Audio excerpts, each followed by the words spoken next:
প্রথম semifinal match যারাই জয়লাভ করবে সরাসরি মেগা ফাইনালে প্রবেশ করবে। এদিকে আছে কলকাতা ওয়ারিয়র, যেখানে কিন্তু তুহিন দা, গদাই দা, শঙ্কর দা, ডিজার, মাইকেল, জুয়েল অ্যান্ড তার সাথে আছে শীষে। আর অপর দিকে যদি আমরা দেখি ফ্রেন্ডস জোন ধুবুলিয়া অ্যান্ড এইদিকেও যদি আমরা দেখি, এদিকে কিন্তু আছে সুকুমার, রাজ, দিনু, রাহুল, আছে সাইডু। কোন দল এখান থেকে জয়লাভ করবে, কোন দল মেগা ফাইনালে পৌঁছাবে, অবশ্যই শেষ অব্দি ভিডিওটা দেখতে থাকুন। প্রথম সেমিফাইনাল, এখান থেকে ফার্স্ট শট করতেছে ডিজার অ্যান্ড ওখান থেকে গোলরক্ষক আছে রাজ। একদিকে কলকাতা ওয়ারিয়র্স তো অপর দিকে ধুবুলিয়া।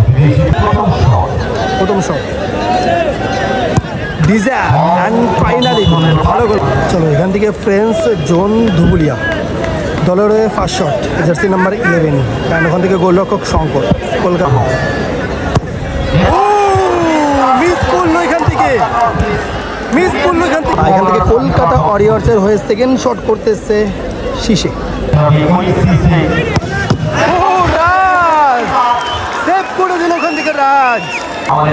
ফ্রেন্ডস জোন ধুবুলিয়া দলের হয়ে দ্বিতীয় শট করতেছে সাইডু। সাইডু আবারও মিস করলো। কলকাতা ওয়ারিয়র্সের শট করতেছে জুয়েল, কিন্তু মিস। এটা কি হচ্ছে সবাই যে শট করতেছে সে মিস করছে, last and final shot friends zone Dhubulia GK versus GK. একদিকে রাজ তো অপর দিকে শঙ্কর দা। রাজু কি করলো রাজ এটা,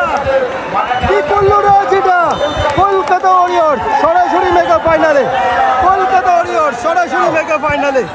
ওহো, কলকাতা ওয়ারিয়র্স সরাসরি মেগা ফাইনালে।